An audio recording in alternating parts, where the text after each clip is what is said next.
La primera charla corresponde a Vicente Mazot. Yo no los voy a presentar, tanto a Vicente como a Rosendo, que le va a seguir en la exposición, los voy a presentar, gente absolutamente recontra y ultra conocida, de modo que me llevaría mucho más tiempo hacer una presentación que lo que van a hablar. Así que, Vicente, adelante con el tema que nos convoca hoy, que es Roca, vigencia política de un legado. Claudia, muchas gracias. Un saludo a todos los que nos están escuchando. Permítaseme, a modo de marco introductorio de esta breve charla, compartir con ustedes lo que yo llamaría una singularidad historiográfica, no histórica. Si uno se toma el trabajo de comparar de entre las grandes personalidades de nuestra historia la forma en que las distintas corrientes de la historiografía las han tratado, sería muy difícil encontrar que, por ejemplo, alguien perteneciente al Partido Comunista, Leonardo Paso, Vittorio Joldi, Rodolfo Puigros, reivindicase la figura de Rosas. Al mismo tiempo, sería inimaginable que alguien de la escuela liberal hubiese reivindicado a Juan Domingo Perón. Pero en ese orden de cosas, hay dos personajes que de alguna manera obran a modo de excepción, y son Mariano Moreno y Julio Argentino Roca.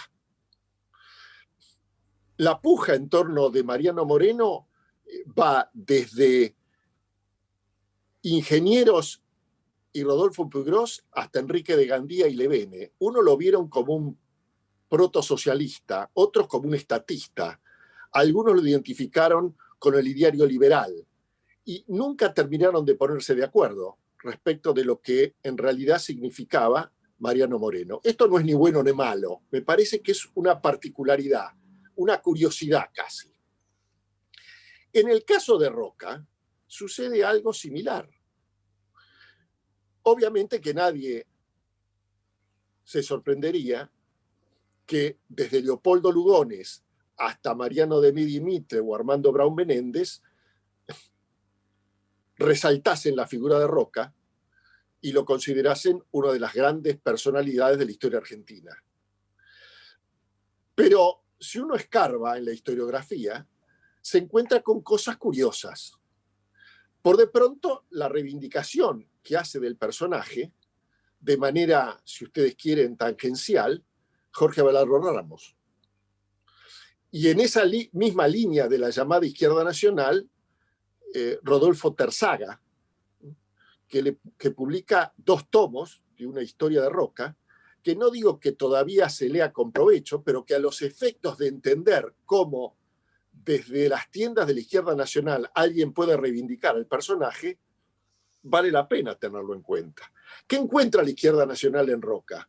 La creación del ejército, la reivindicación del viejo federalismo vencido en Caseros y, al mismo tiempo, la forma en que Roca y el roquismo le ponen coto a el peligro, entre comillas, ultramontano que en aquel momento defendían Estrada, Navarro Viola, etc. Ahora, al mismo tiempo está la reivindicación que hace de Rosas Rodolfo Irasusta. Rodolfo Irasusta, cuando se inaugura el monumento al zorro en La Plata, dice que Roca es, después de Rosas, el hombre más importante de la historia argentina.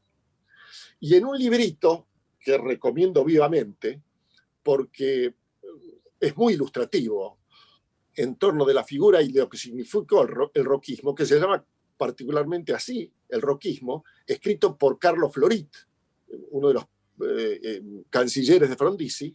Florit hace una gran reivindicación del personaje. Por lo tanto, tenemos aquí una singularidad, insisto, historiográfica. Ahora, ¿qué significa esto?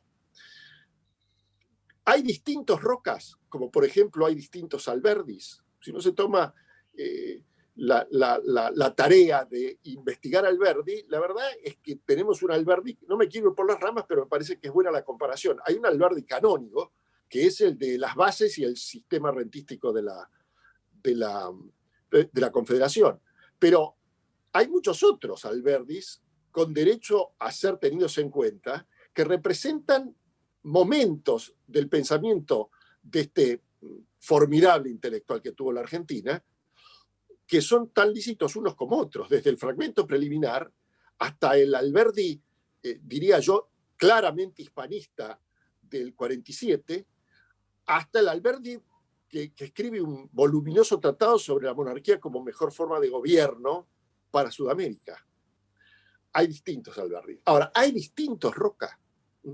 A Roca lo puede tironear tanto la izquierda nacional como el desarrollismo y uno pensar que en algún momento tuvo algo que ver con alguna de las ideas que podía enarbolar la izquierda en la Argentina, sería un disparate.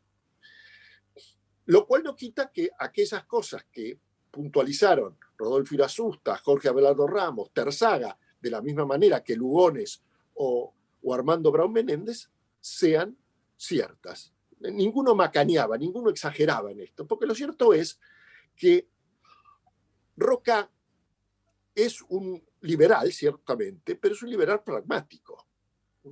Yo creo que ahí hay nunca se considera a sí mismo, porque fue una generación que, si uno la tiene que calificar, obviamente debe calificarla como liberal, pero no hicieron demasiado hincapié en acreditar su liberalismo, porque ninguno de todos ellos, ni los hombres que uno puede decir fueron básicamente hombres de ideas, y los que fueron como Roca hombres de Estado, hombres de acción, hombres que forjaron la República a través de las decisiones de carácter público que tomaron, ninguno estuvo demasiado interesado en blandir la idea de que eran liberales.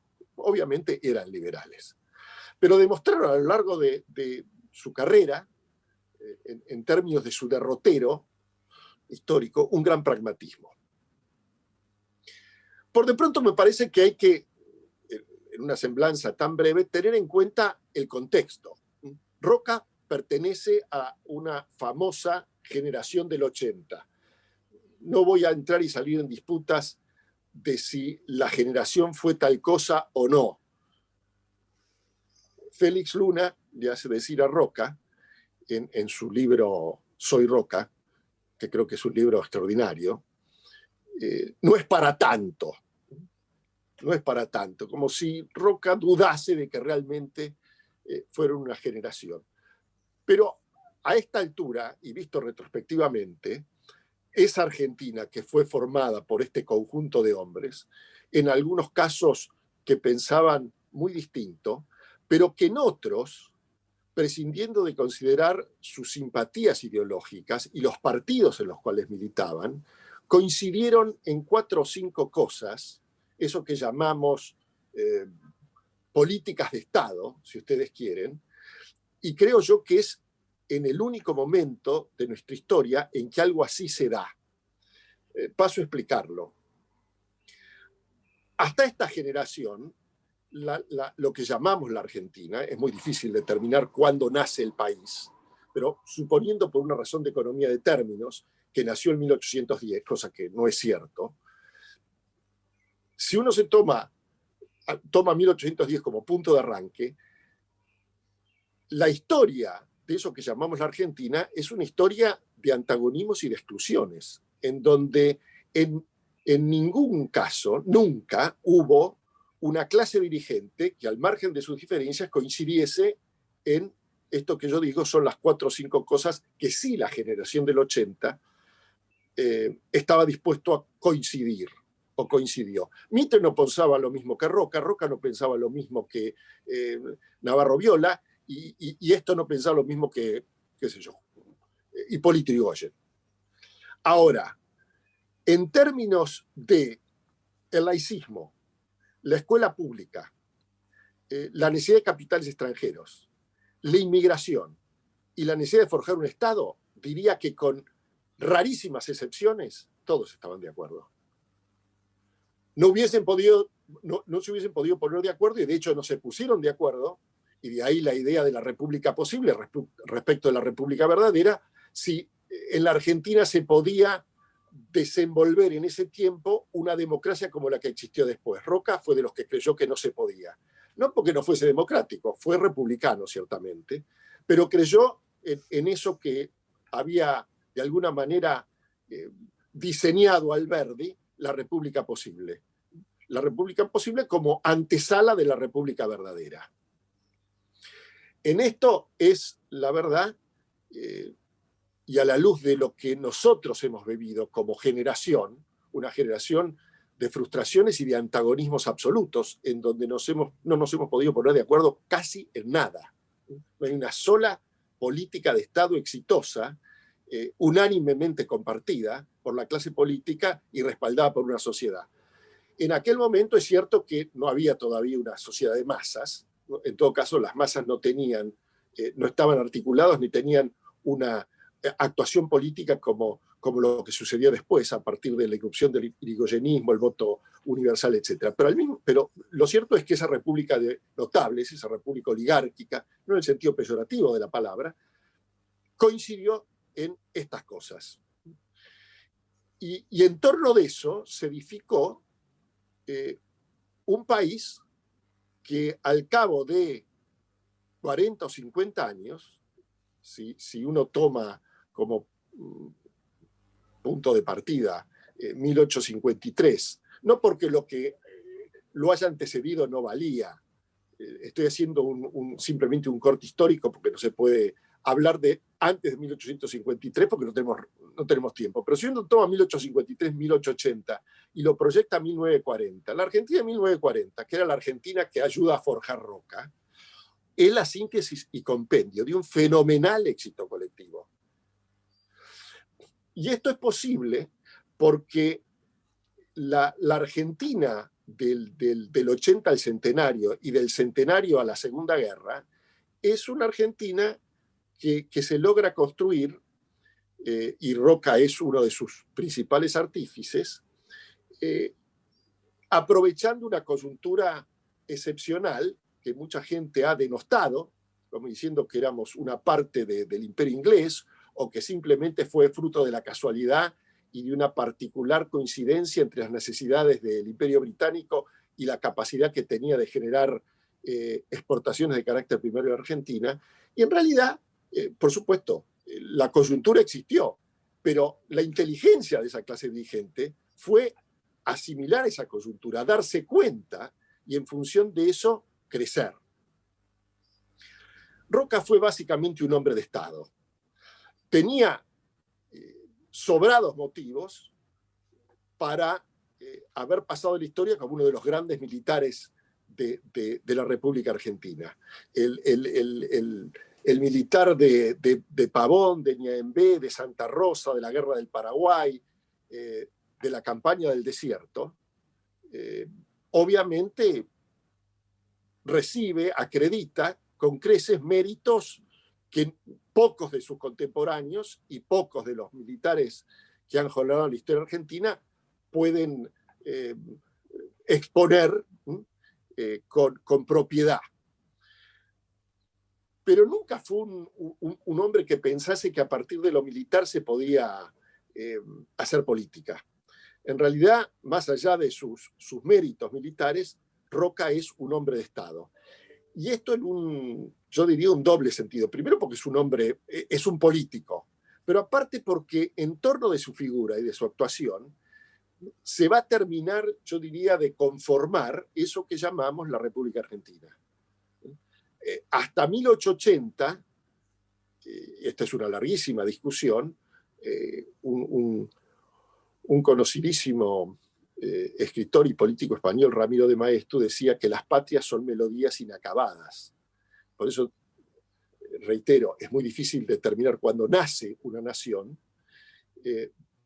pero determinados atributos que son propios de cualquier nación, sobre todo en términos de la nación entendida modernamente, la nación argentina llega a su mayoría de edad con la creación del Estado.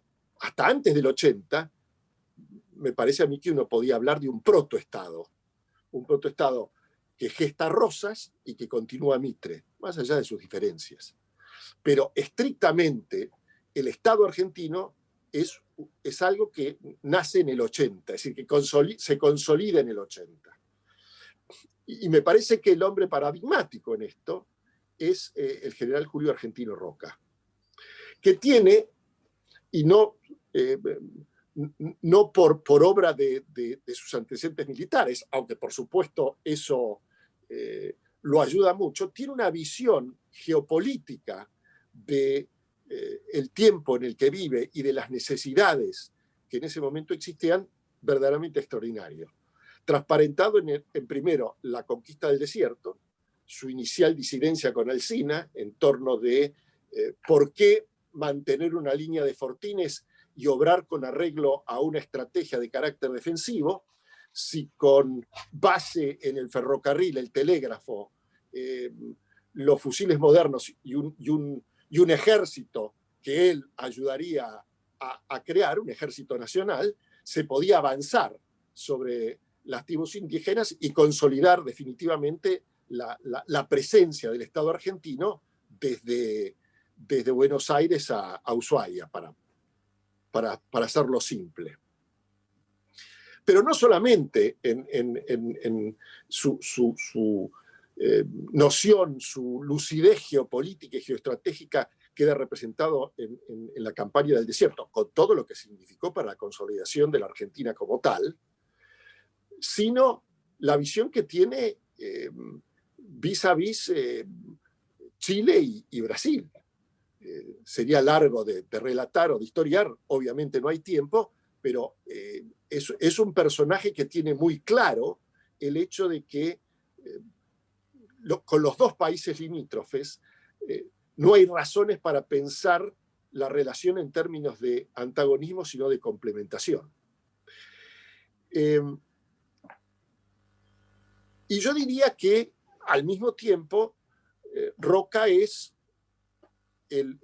uno de los personajes más importantes, y vuelvo a la anterior calificación o definición, desde entonces célebre, de Juan Bautista Alberdi, en torno de la República Posible. La República Posible no era otra cosa más que la idea que tenía Alberdi y muchos otros de que no se podían saltar etapas históricas así como así.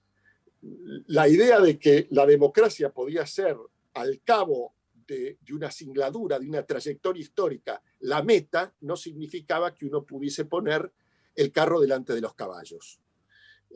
Alberdi dice que de la misma forma que no se pueden obviar las costumbres, las leyes, las tradiciones que venían de la Argentina colonial, no porque las reivindicase, sino porque nunca creyó en un corte definitivo. En eso su realismo y en parte su historicismo me parece que es algo digno de considerar. De la misma manera que piensa esto, piensa que debe haber una república ahí está llena de libertades para comerciar, para pensar, para adorar al Dios que uno quiera, para gestar una empresa, es decir, desde el punto de vista de la economía, del comercio, del pensamiento, de la religiosidad, todas las libertades, a condición de que desde el punto de vista político, institucional, la república no fuese una república democrática, fuese una república restrictiva, en donde el núcleo dirigente se reservase el dominio de la presidencia a través de un sistema que obviamente no era un sistema, insisto, democrático. Ahora, es el mismo Roca, en su segunda presidencia, si mal no recuerdo, el que inaugura el sistema uninominal por circunscripción. Esto me parece a mí que refleja el hecho de que, si bien es cierto que a Roca se lo puede, y esto creo que lo puntualizan con gran acierto Natalio Botana y Ezequiel Gallo en algunos de sus escritos, en donde lo asimilan a Roca sin que por eso uno deba pensar que son lo mismo. Pero si uno se pone a pensar en el momento en que actúan, años más, años menos, en Europa se están dando procesos de unificación y de centralización, Cavour en Italia, Bismarck en Alemania, que pueden haber pensado de manera muy distinta, pero que sin embargo tienen la idea de, y en eso el lema roquista de paz y administración me parece que refleja, compendia, define lo que es esencialmente Roca. Roca viene, y él lo dice en un discurso célebre, es el fin de la revolución y es el principio del orden. El orden transparentado en el hecho de una república que se abre al mundo, que es consciente que necesita el concurso de la inmigración, se necesitan brazos para el progreso argentino, es indispensable el capital inglés, básicamente, pero uno podría decir el capital extranjero, es necesaria la educación pública. Pensemos que hasta casi fin del siglo se discutía en la Argentina si no había una historia consagrada, y ahí la importancia de la obra de Bartolomé Mitre y de Vicente Fidel López y el mito de la fundación de la Argentina. Los países se construyen a partir de una historiografía o de una historia y de una literatura. Y desde ese lugar, la escuela pública, que después va a ser prolongada con la educación patriótica, es un arma fundamental en la forja de la nación. Bueno, Roca en eso me parece que tiene una visión clarísima, como si uno lo compara con esta Argentina, casi diría, discúlpenme la expresión, uno se pone a llorar. Un hombre que leía a César, que conocía la historia de Thiers sobre la República Francesa, que leía los clásicos de la antigua Roma. Quizás, no me acuerdo quién lo dice, si es Lugones, si es alguno de sus grandes biógrafos, es posiblemente el hombre que más cartas haya escrito de los hombres públicos en la Argentina. Y si uno se lee las cartas Vicente, de Roca, sí, perdón. Si uno, Vicente, sí, tengo una función muy antipática. y ya termino, Muy antipática. Ya termino. Y Gracias. si uno ve las cartas de Roca, uno se da cuenta no solamente la versación del personaje, la capacidad y la inteligencia y la formación, sino cómo eso se traduce a la larga en la combinación de un hombre de Estado, que combina la acción con el pensamiento. Muchas gracias. Gracias, Vicente, muchas gracias. Bueno, ahora Rosendo, con una visión novedosa sobre Roca. Bueno, muchas gracias. Para mí es un gran gusto compartir esta reunión con mi amigo Vicente Mazot y con mi amigo Claudio Chávez, con quien en los primeros meses del 2014, que fue el año que se cumplió el centenario de la muerte de Roca, pusimos en marcha, yo diría, un movimiento. Acá veo que eran varios de ellos, lo vieron Mariana Cousiño, Gonzalo Roca, un movimiento para reposicionar la figura de Roca. En aquel momento, no hace tanto, la figura de Roca era la bestia negra de la política argentina. Hoy es un personaje de discusión, un personaje de debate, pero posicionado como no estaba hace 7 años. Pongo esta reunión en ese contexto, si te parece también. Roca, título: el constructor del Estado Nacional.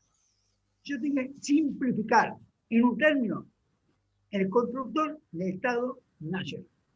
Y ahí le pongo 2 términos, ¿no es cierto? Fue estadista argentino, tuvo más conciencia y acción sobre la importancia del territorio. Segundo, fue el que tuvo más, ¿no es cierto?, conciencia de la mirada de largo plazo en el tema. Entonces, constructor del Estado Nacional, importancia del territorio y largo plazo.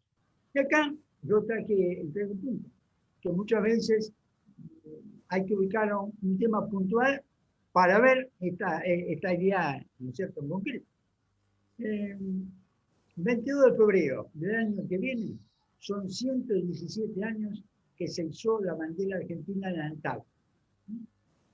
Fue el 22 de febrero de 1904, en la segunda presidencia. El segundo país que instaló una presencia soberana en la Antártida fue el Reino Unido en 1940. Y no fue porque hubiera una misión estratégica, fue porque la Armada Alemana en la Segunda Guerra Mundial estaba navegando por esa zona, ¿no es cierto?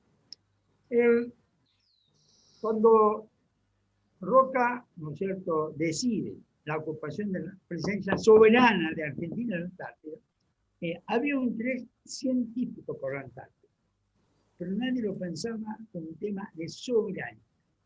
En realidad, el descubrimiento estatal de la Antártida por un Estado se cumplió ahora 200 años. Fue el 28 de enero de 1820, que fue la Armada rusa. Que fueron los primeros que estaban ahí, pasan un año y medio navegando en los mares, ponen nombres, San Pedro I, Alejandro I, dejan los mojones, pero después no vuelve más. Igualmente, para la conmemoración de los 200 años del descubrimiento de la Antártida, Rusia, en enero, creó la inspección de la Antártida. Para aplicar el derecho ruso a los ciudadanos rusos que estén en la Antártida. ¿Eso qué quiere decir?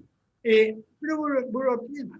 Había interés científico, no había interés soberano. Y van a pasar 36 años hasta que un segundo país pone, ¿no es cierto?, una base y vinculado a la coyuntura. Bueno, en aquel momento la Argentina había pasado, en 1902, 1903, la Argentina había participado o había realizado el salvataje de la misión sueca, había habido una misión inglesa, una francesa, una noruega, y había un tema desencadenante de todo esto. El Congreso Internacional de Geografía de 1899, realizado en Berlín, había incitado a explorar la Antártida, que era la única región del mundo no reconocida por el hombre. Bueno, entonces en Berlín aparece una misión escocesa, Bruce, el capitán Bruce era quien la regía. En 1903 queda varado en el invierno del sur, tiene que pasar el invierno ahí, construye en la isla Laurie de las Orcadas un refugio observatorio, y entonces Bruce, cuando le comunica al gobierno británico que él no puede sostener esas instalaciones, y le ofrece vendérselas, transferírselas económicamente. El gobierno inglés le contesta a Bruce que no tiene interés.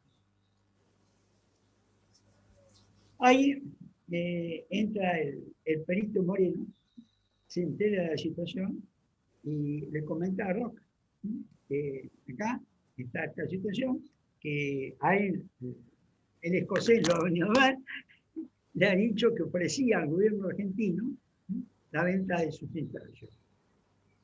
En muy pocos días, Roca firma un decreto, 4 de enero de 1904, aceptando la compra en 5.000 pesos de la época a esta cosa. Bueno, se van los escoceses a buscar la gente que le había dejado ahí, y Roca llama al ministro de Marina para ver de que se ponga a lista el corvette Uruguay, nuestro buque especializado en la navegación antártica, y lo que había entrado en reparaciones para todo el año. Entonces, lo manda a escocés y le dice que lleve 6 argentinos. Bueno, entonces dice, bueno, que va a ser de Argentina, por el 4 de enero se firmó el decreto. Llegan el 15 de febrero, él viene a buscar su gente y sus cosas que había dejado ahí. Los ex argentinos son 6 funcionarios del Ministerio de Agricultura. Y ellos tienen la misión de hacer cargo del observatorio. Pero llevan otra cosa, el sello del correo. ¿Qué es la misión que ellos tienen? Izar la bandera, lo que hace el 22 de febrero, los ha llamado los escoceses, y darle al capitán del buque escocés cartas firmadas por cada uno de los 6 con el matasello de la República Argentina. Y lo hacen una carta a su familia y otra carta al ministerio. Como para que quede constancia de que ha habido una presencia estatal de la Argentina en el lugar. Subrayo esto, porque lo que esto está significando es una idea de soberanía territorial en un momento que en ese lugar nadie pensaba en él. Bueno, estamos ahora en el año 2020 y la Antártida es un gran tema estratégico. Incluso Estados Unidos, en su documento Global Trends, que hace cada 4 años, reconoce que Ártico y Antártico son áreas de pugna estratégica. Las 2 potencias globales, China y Estados Unidos, que no tienen reivindicación de soberanía antártida. Rusia tiene una fórmula ambigua en este tema por su descubrimiento, que están construyendo las 2 bases más grandes, la China y la Rusia. Estados Unidos tiene una presencia muy importante en de Gran Bretaña. Gran Bretaña que tiene el reclamo superpuesto con gran parte del territorio argentino. Una idea, ¿cuál es el futuro de la Antártida? No lo sabemos. El futuro de la Antártida es la internacionalización, o cuando el 2048 venza el Tratado Antártico, vamos a dar un camino contrario, hacia la nacionalización de la Antártida. Bueno, puede ser una cosa, puede ser la otra. Lo que digo es que las grandes potencias lo ven como una área de pugna estratégica. Ahora, la importancia de la Antártida, ¿no es cierto?, la podía ver alguien como Roca, que daba al territorio, por principio, al territorio, una importancia estratégica brutal. El gobierno inglés en ese momento le pareció que gastar en un observatorio en la Antártida no tenía sentido. Que si había una potencia que en ese momento se manejaba globalmente, con intereses globales, visión de futuro, era el Reino Unido, ¿no es cierto? Sin embargo, Roca dijo, no, avancemos. Y lo hizo en los tiempos con una gran celeridad, con una gran velocidad. En 1906, Figueroa Alcorta era presidente, el embajador inglés trajo un reclamo a la Cancillería. Un reclamo que decía que esa cesión de la instalación que había hecho el escocés era transitoria, no permanente. Pero no se contestó, no quedó que el... Entonces, para no pasar de los 15 minutos, ¿no es cierto?, que yo tengo asignados. Yo creo que este tema, yo creo que la Antártida es un gran tema, o quizás sea el tema geopolítico más importante de la Argentina hacia el futuro.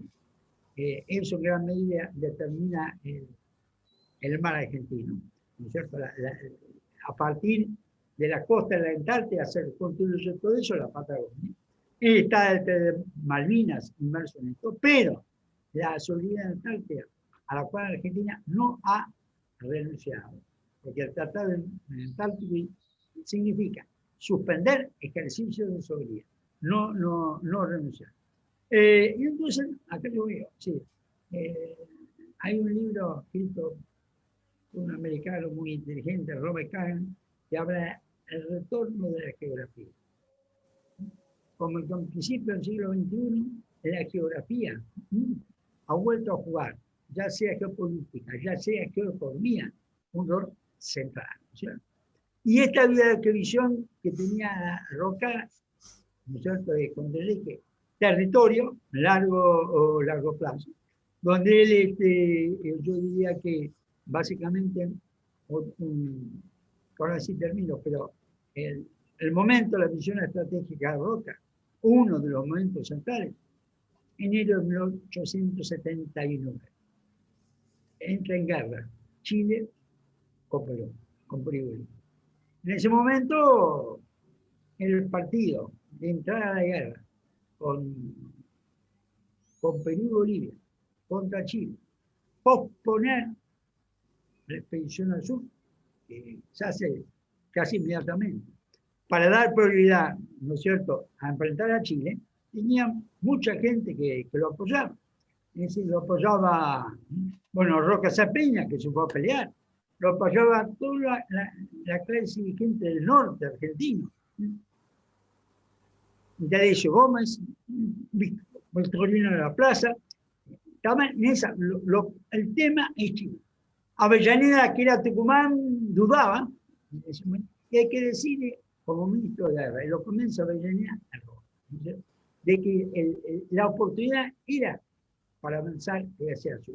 Eso no quiere decir que Roca en su primer gobierno no haya completado la ocupación de la Patagonia, del Río Negro hasta Tierra del Fuego, y el noreste, Misiones, Chaco, Formosa, parte de Santiago, norte de Santa Fe. Pero yo lo que quiero marcar es que la adquisición, ocupación territorial o puesta en valor del territorio de Roca en su segundo gobierno fue la Antártida. Y esto me parece que es una evidencia importante de cuál era su misión estratégica. Muchas gracias.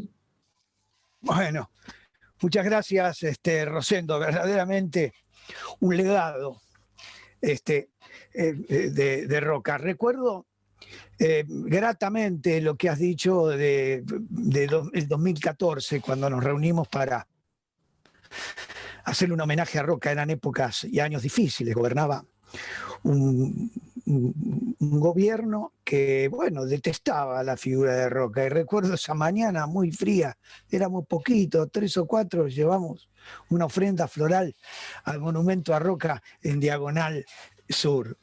Muy lindo, muy lindo. También participó Vicente en la casa de Mariano Causino en la redacción de una proclama, un artículo reivindicando la figura de Roca. Bueno, voy entonces yo con lo que pensaba charlar con ustedes. Voy a hablar de otro aspecto de Roca, y este aspecto lo tocó Vicente Massot, que ha sido el tema de la campaña al desierto y el conflicto que genera la figura de Roca en lo que se ha denominado indigenismo, una especie de ideología que ha nacido al calor de la caída del muro de Berlín. Ahora voy a explicar por qué, pero antes de eso, como las grandes discusiones se dan en las palabras y en el sentido de las palabras, quiero plantearle a todos ustedes que es necesario, cuando uno habla de los indígenas americanos o los indígenas argentinos,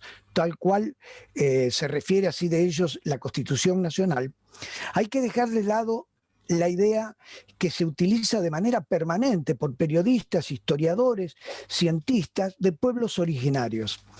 Porque acá cuando se habla de pueblos originarios es una picardía creada por la historiografía progresista, que en realidad tomó este principio de la historiografía británica de la década del 20 para hacer una crítica a la política norteamericana.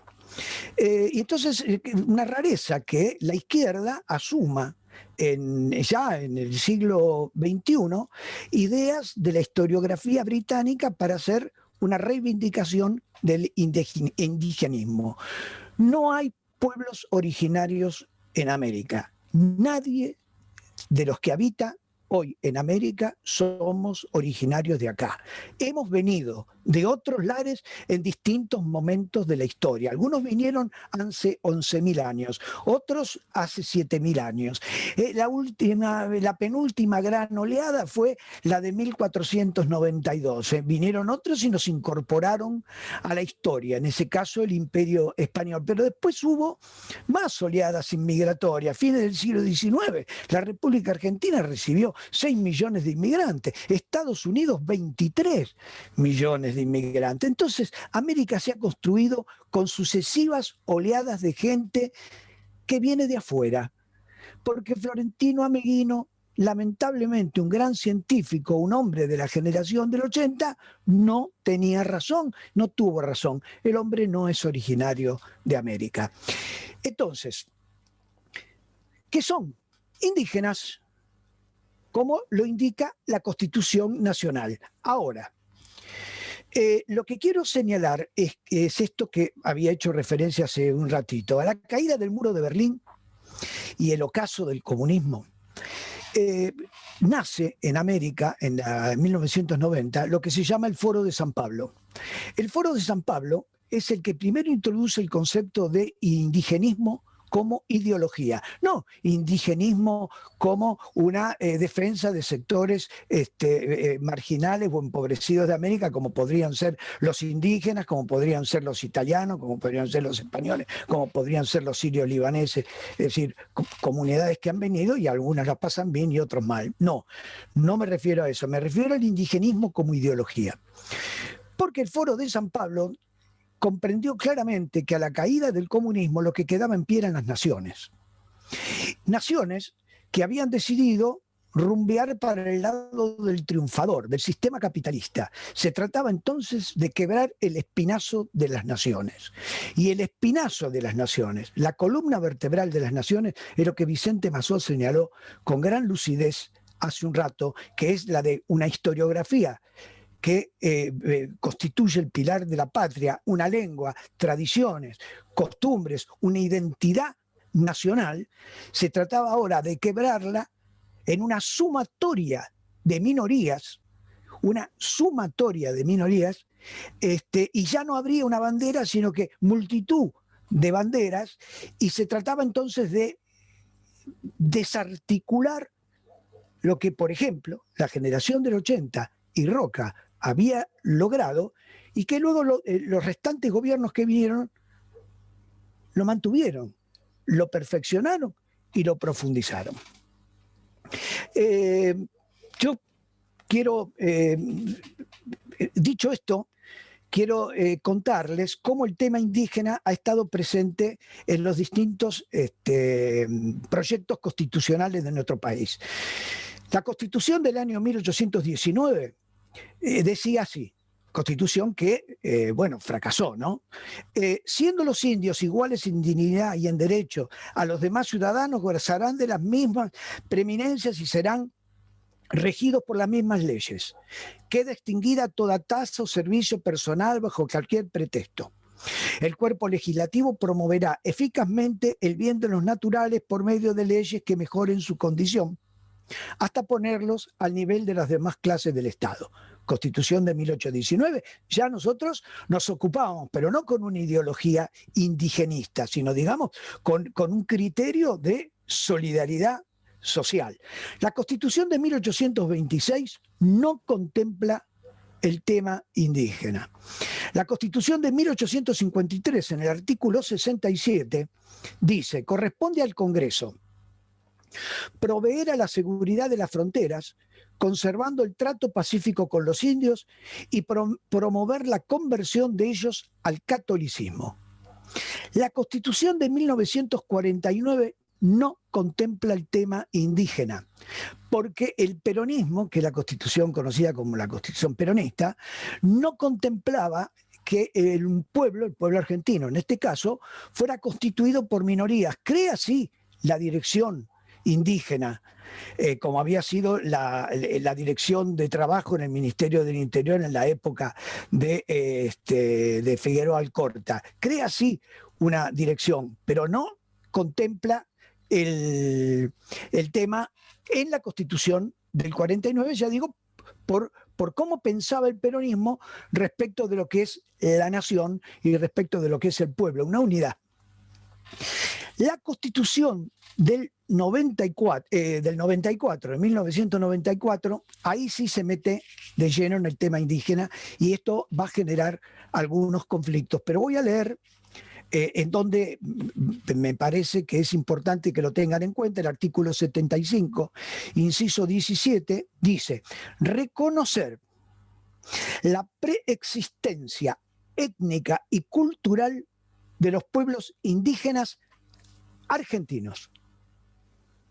Reconocer la preexistencia de los indígenas argentinos y la posesión y propiedad de las tierras y demás. De ahí arranca un conflicto que nosotros seguimos teniendo hoy, pero en rigor, quien primero se planteó el tema indígena en nuestro país y lo puso en una ley fue la presidencia de Alfonsín en el año 1985 con la ley 23.302 que creó el INAI. Y en el artículo primero decía: declárase de interés nacional la atención y apoyo a los aborígenes y a las comunidades indígenas existentes en el país y su defensa y desarrollo para su plena participación en el proceso socioeconómico. A ese fin se implementarán planes que permitan su acceso a la propiedad de la tierra, etcétera, etcétera. Se entenderá como comunidades indígenas a los conjuntos de familia que se reconozcan como tales por el hecho de descender de poblaciones que habitaban el territorio nacional en la época de la conquista o colonización e indígenas e indios miembros de dicha comunidad. Bueno, esta ley es la primera. Luego viene la resolución de la OIT del año 1989, a la cual nosotros debemos responder, pues estamos dentro de la OIT, que es la resolución 169, que respeta la cultura de los pueblos indígenas y procura que tengan un acceso a la tierra. Y pues la última ley, sancionada bajo la presidencia de Kirchner, es la ley 26.160, que es la ley que está generando grandes conflictos, porque en realidad cuando las comunidades indígenas, por la ley de Alfonsín y por la Constitución Nacional, se fueron organizando y se presentaban en el INAI y ocupaban tierras, en algunos casos ocupaban tierras fiscales, pero en otros casos ocupaban tierras que tenían dueño. Cuando comienzan los juicios de los dueños para desalojarlos, el Estado no hizo juicios sobre ocupación de tierras fiscales. Pero cuando comienzan los juicios para desalojar a las comunidades indígenas que habían ocupado tierra en virtud de la Constitución y en virtud de la ley 23.302, antes de que salgan fallos para que lo desalojen, se sanciona la ley 26.160, que suspende los desalojos de tierras ocupadas al momento de la ley. Y esta ley se sigue prorrogando, la prorrogó nuevamente el gobierno de Kirchner, otra vez el gobierno de Macri, la vence en el año 21. No sé qué ocurrirá, porque de anularse esa ley, siguen adelante los juicios y serán desalojados algunas comunidades que han presentado al INAI. Ahora bien, Roca efectivamente, cuando hizo su campaña al desierto, Roca básicamente fue sobre lo que se conoce como indios pampas, liderados en aquella época por Namuncurá, el hijo de Calfucurá, que no eran otra cosa más que, digamos, lo era Calfucurá y lo era Namuncurá por herencia, herederos de la vieja civilización mapuche. ¿A qué se dedicaban estos indígenas? Bueno, estos indígenas se dedicaban en el malón al robo. Esto es lo que hacían, robaban en las estancias. Absolutamente robaban en las estancias. Esto era el negocio, robaban ganado y robaban cautivas. No voy a exponer al detalle esto, porque bueno, me llevaría naturalmente mucho tiempo. Pero tan es así que la proclama de Roca, cuando inicia su campaña, él desde Carué, en su proclama habla de piratas terrestres, cuando hace mención a los indígenas. Se refiere a piratas terrestres. Y bueno, resuelto el tema de la campaña al desierto, debemos decir que los indios que no se ajustaron a las normas que había aprobado el Congreso, porque por otro lado, la historiografía kirchnerista habla de la campaña al desierto como si fuera un genocidio, comparándolo o intentando comparar la acción de Roca con lo que luego hizo muchos años después el proceso de organización nacional. Pero Roca lo hace con una ley sancionada en las cámaras, aprobada por todos los partidos políticos que había en la época, e inicia la campaña al desierto. Ahora, los que no aceptaban las leyes vigentes de la nación argentina, naturalmente pagaron las consecuencias de un enfrentamiento militar. Pero los que aceptaron la normativa del Estado argentino, para ellos Roca tenía una solución. Y la solución fue incorporarlos al ejército. Ahí está la figura emblemática de Namuncurá con el uniforme de sargento mayor, un cargo importante dentro de la estructura del ejército. Es decir, los que aceptaban, digamos, la ley sancionada en el Parlamento, que además los indígenas sabían muy bien y conocían todo lo que resolvía el gobierno nacional, fueron incorporados al ejército. Que hubo sombras, hubo sombras, que hubo luces, también hubo luces. Como todo hecho, cuando se trata a veces de poner orden y de luchar por o de ascribir a políticas que hablen de producción y de creación de riqueza, muchas veces hay alguien que se beneficia y muchas veces hay alguien que se perjudican. Pero volviendo a este tema, al tema que planteaba el artículo 75, inciso 17 de la Constitución Nacional, cuando habla de reconocer a los indígenas argentinos. Hoy tenemos un problema muy serio en el sur. Nosotros hoy tenemos problemas en donde pseudo mapuches, porque la verdad que no son mapuches, que se autoperciben como mapuche. Parece ser que ahora en la Argentina está de moda autopercibirse de cualquier cosa. Bueno, estos que se autoperciben de mapuches se apoderan de tierras, ¿no? Ahora, ¿tienen derecho en función de lo que indica la Constitución Nacional, el artículo 75, inciso 17? No, porque los mapuches no son argentinos.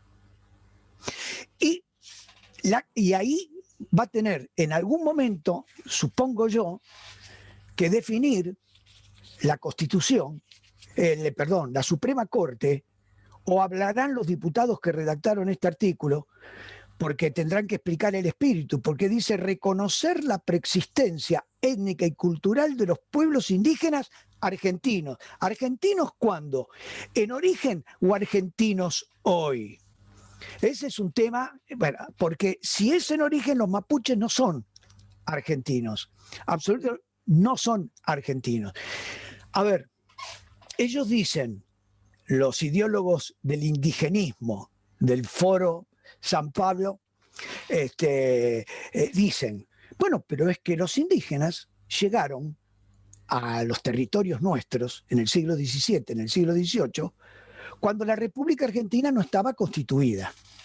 Bueno, a ver, acá hay que hacer mención a otro aspecto que es muy importante.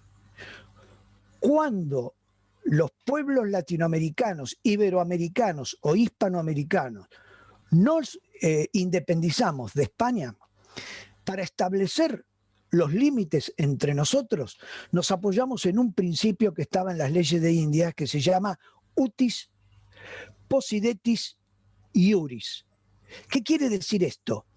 Quiere decir que los países latinoamericanos determinábamos nuestras fronteras con respecto al país hermano en función de las organizaciones administrativas que habían precedido a la construcción de la Argentina, de Chile, de Bolivia.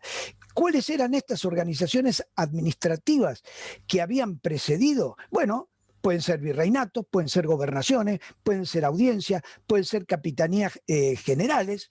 Es decir, Y en función de esas organizaciones anteriores a la aparición de la nacionalidad, concretamente chilena, boliviana, argentina, uruguaya, ecuatoriana, peruana, se aplica el criterio de utis possidetis iuris, que fue el cual nosotros en América, para no guerrear, lo aplicamos.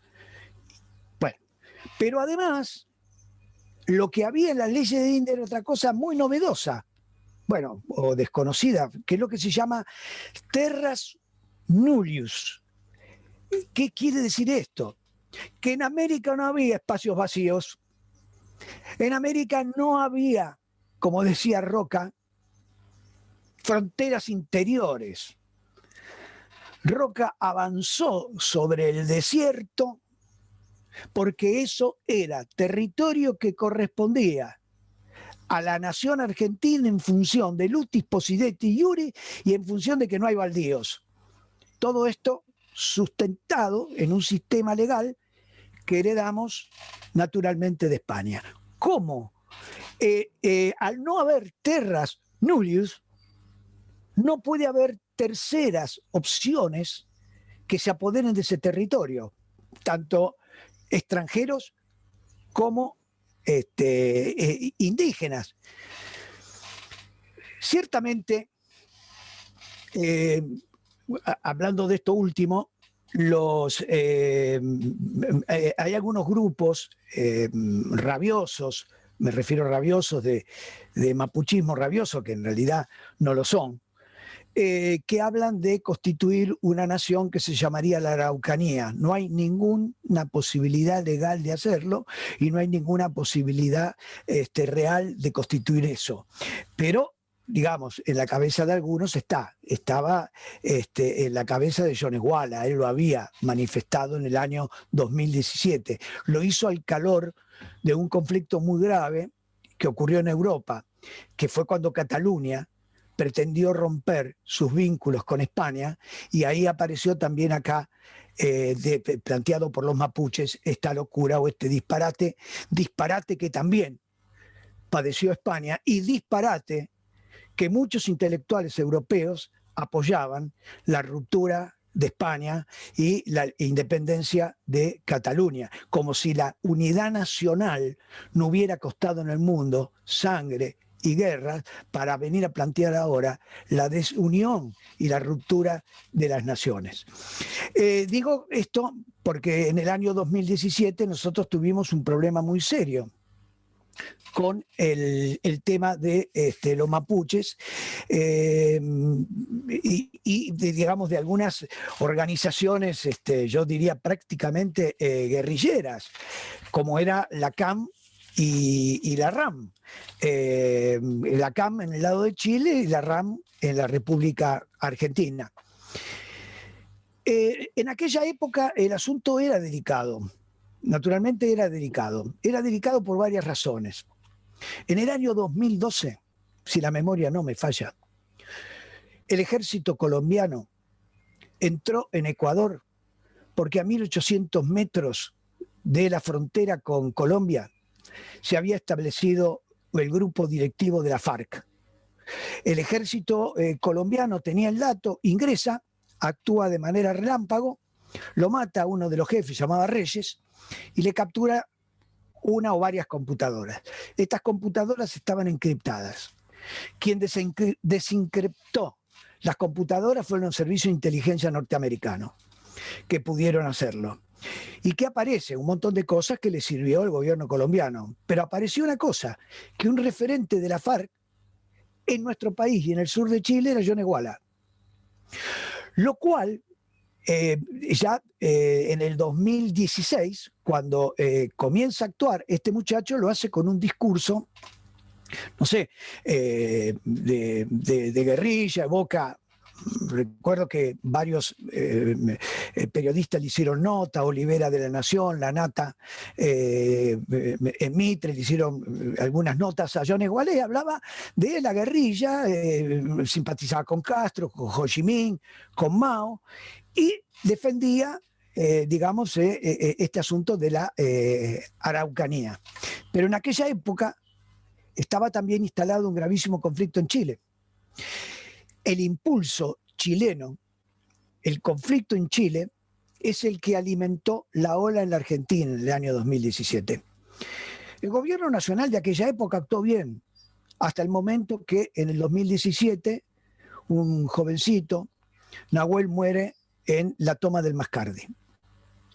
Ahí la presión, allí el periodismo, allí los partidos políticos y allí Macri retrocede, se retiran y el Mascardi quedó ocupado por esta gente hasta el día de hoy.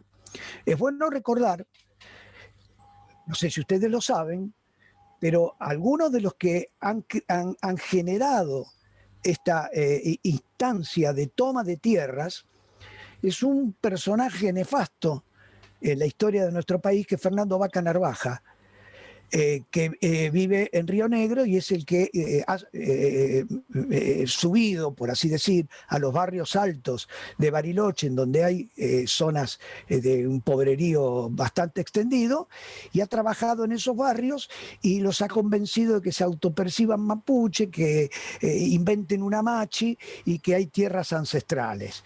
Y han sido ellos, él y su mujer, María Josefa Fleming, además del asesor de un senador que se llama Cótaro, quienes han generado y quienes han trabajado en la cabeza de estos chicos. John Eguala no está, pero ahora hay otros. Hoy la acción de ellos en Bariloche no se debe tanto a la presión de Chile, sino que se debe más a una presión propia del gobierno nacional. Porque acá hay que decirlo claramente, el vicepresidente del INAI ha sido uno de los que ha trasladado familias al Mascardi. Y el INAI es la organización esa creada por la ley 23.302 de Alfonsín para resolver el problema indígena, no para complicarlo, ni para complicar el problema con la ley. Se trataba de, y con la justicia, se trataba de una ley para solucionarlo todo en términos que corresponden, en armonía y con el aval del Estado. Bueno, y el INAI responde al Ministerio de Justicia. Entonces el gobierno nacional ahí algo tiene que decir. El impulso de los conflictos que hoy hay en el sur, han atacado una iglesia, han tomado partes de un cuartel de montaña, han tomado tierra del INTI. Y además otra cosa, que ha salido poco en los diarios. Hace 2 semanas, en el centro de Bariloche, en un shopping, se robó una armería. Entraron desde un negocio de al lado haciendo un boquete muy chiquito, un boquete por donde pasa una criatura, un chico. Robaron aproximadamente 45 armas de puño. 22, 32, 38. Y robaron armas. Eso, porque, digo aclaro, porque también en Zapala se robaron 27.000 balas de fusil FAL. Sí, bueno, eso más bien ya fue detectado que va para Brasil. Porque si los mapuches llegasen a tener FAL, estamos perdidos. Pero lo que sí, esas armas de puño seguramente han quedado ahí en Bariloche. Si esto es así y efectivamente han quedado ahí en Bariloche, estamos en un problema que el gobierno nacional tendrá que ver y tendrá que prestar atención. Bueno, creo que ya he hablado bastante, creo que no me queda nada por decir, nada en el tintero, así que paro acá y dejo a los que nos están escuchando que se han mantenido constantes, gente que tiene un aguante extraordinario. Somos 117 desde hace 1h10. Bueno, los dejo que si quieren hacer preguntas, manden por texto algunas preguntas y trataremos de...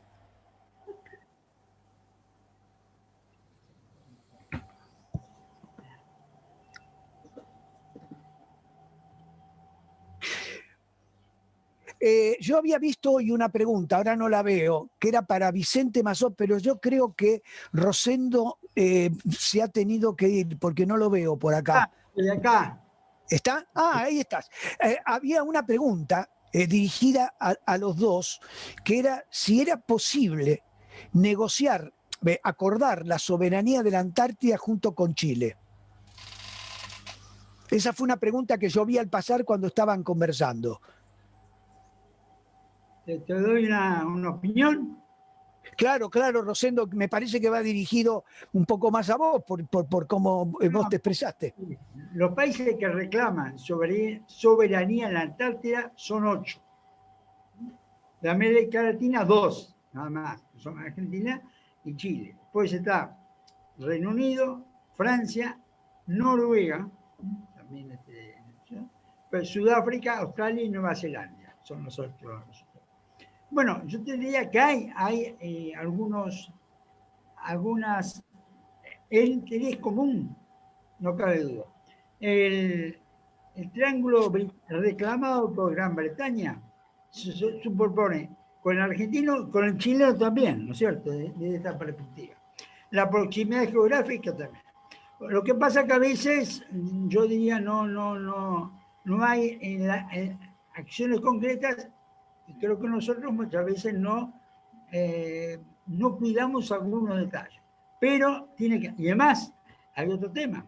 Brasil también tiene su política antártica. No puede reclamar soberanía.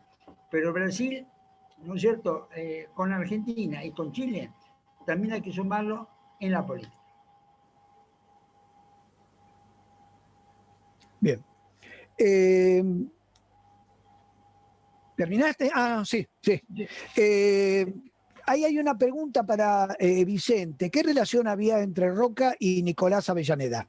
Su antecesor Nicolás Avellaneda. Vicente o Rosendo, ¿no? Naturalmente. Yo creo que Rosendo conoce más ese periodo de la historia que yo, sin perjuicio de, por supuesto, contestar algo, pero se la deja Rosendo. Bueno. Mirá, yo te diría que era circunstancial. No era una relación familiar, como tuvo con Juárez Selma, estaba casado con 2 hermanas. No fue el primer ministro ni el segundo ministro de guerra de Avellaneda, ¿no es cierto? Dudó Avellaneda cuando muere Encina, como 40 y pico días, en designarlo a Roca. Hay algunos que sostienen que Pellegrini jugó un papel en convencerlo ¿no es cierto?, a Avellaneda de que debía ponerlo a Roca. Pero eso se armó una alianza política muy sólida entre el presidente y su ministro de guerra. Perfecto. Vicente, te dejo 5 minutos. Que des un cierre, que hagas un comentario de lo que se dijo. No te comprometo con esto, ¿no? No, en absoluto. Pero quizás es mejor que... Tenemos un poquito de tiempo, Vicente. Pero bueno, pero lo hago en 1 minuto y medio para que hablemos los tres, no yo solo. Bueno, me parece a mí. Bueno, como gustes. No, por de pronto, la idea de que siempre es bienvenida la acción que se pueda desenvolver en función de reivindicar a los personajes históricos de distinta magnitud que, insisto, forjaron la República Argentina. Lo segundo que me parece es darse cuenta de que, si bien es cierto que la historia no nos ofrece un recetario de verificación infalible a las generaciones posteriores, en el sentido de que si yo voy a la historia para aprender lo que tengo que hacer a futuro, obviamente como la historia no se repite de manera milimétrica, es una mala idea, pero la historia tiene constantes. Y si uno se pone a pensar, de las muchas cosas que se podrían decir, la pregunta que alguien hizo y que también contestó Rosendo respecto de la posibilidad de que la Argentina y Chile reivindicasen de manera conjunta el tema antártico en algún momento, lo que me hace pensar es que algunas de las cuestiones que se plantearon en la época de Roca siguen vigentes. Esa es la verdad. Para eso, en definitiva, más allá de a los que nos gusta la historia,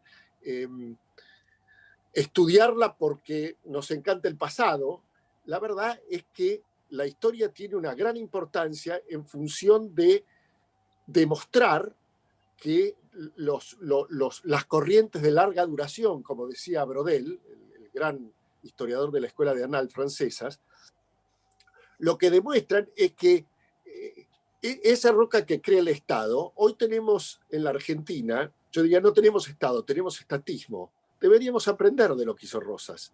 Hoy la conciencia geopolítica y geoestratégica de la Argentina se reduce a cero en términos de las clases políticas y dirigentes. La clarividencia de entonces falta hoy. Los problemas son bastante comunes, ¿no? ¿Qué vamos a hacer, por ejemplo, con la Antártida? Imaginar que la Argentina puede ir con una posición de máxima a reivindicar todo el territorio que supone que es de la Argentina es ridículo. En ese orden de cosas, ¿por qué no pensar en coincidencia con Roca, que pensaba en la Argentina, pero pensaba no en hacer la guerra con Chile, y mucho menos a Brasil, pensar en una posición conjunta, porque si nos tuviésemos que pelear, nos tenemos que pelear con el Reino Unido, con Estados Unidos, con Chile. Es ridículo imaginar eso. Entonces, me parece que esa clarividencia, ese realismo y ese pragmatismo es lo que podemos aprender de Roca y de esa generación. Rosendo. Mira, yo voy a un comentario sobre lo que decía Vicente sobre la historiografía sobre Roca. Y lo hemos conversado con varios de los que están acá en otras oportunidades.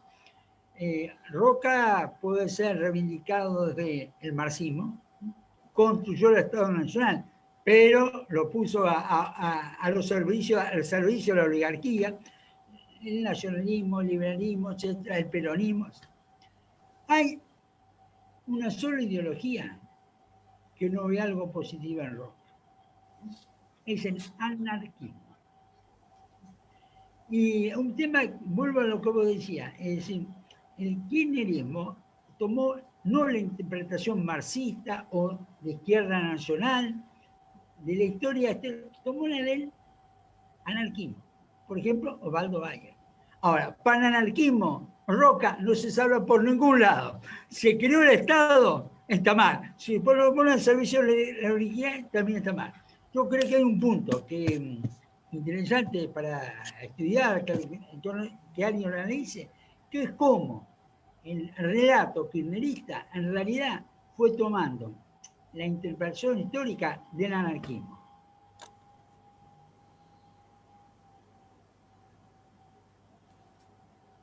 ¿Te quedaste mudo o no?